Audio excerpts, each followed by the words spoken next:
স্বামী বিদেশে খাটতেছে সাজা, আর বউ গ্রামে তলে তলে করতেছে মজা।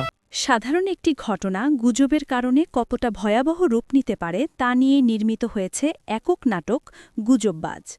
নাটকটির মূল চরিত্রে অভিনয় করেছেন রাশেদ সীমান্ত ও অহনা রহমান।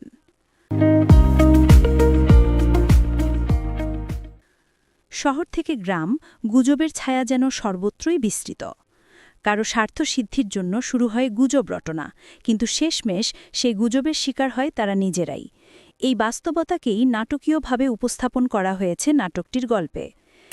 2000 টাকা দাম করে দেওয়ার কথা ছিল, আমরা যে এত গুজব ছড়াইলাম তার বিরুদ্ধে, আপনি কি টাকাটা দিছিলেন? এটি রচনা ও পরিচালনা করেছেন জিয়াউদ্দিন আলম। চিত্রনাট্য ও সংলাপ লিখেছেন দেলোয়ার হোসাইন দিল। গুজববাজ নাটক সম্পর্কে নির্মাতা জিয়াউদ্দিন আলম বলেন, এটি শুধু বিনোদনের জন্য নয়, বরং একটি সতর্কবার্তা। এখন তথ্য প্রবাহের যুগে গুজব কত সহজে মানুষের জীবনে বিভ্রান্তি ও ধ্বংস ডেকে আনে, সেই বার্তাই আমরা দর্শকের সামনে তুলে ধরেছি। নাটকটির বিভিন্ন চরিত্রে আরও অভিনয় করেছেন ফাতেমা হীরা, ইমরান আজান, লিটন খণ্ডকার, সিদ্দিক মাস্টার, নোয়াখালীর জনপ্রিয় কন্টেন্ট ক্রিয়েটর ফরহাদুল ইসলাম পাভেল বা সুধী সেলিম, ফাহিম, সুমাইয়া এমি, কবিরাজ, আইমান শুভ প্রমুখ।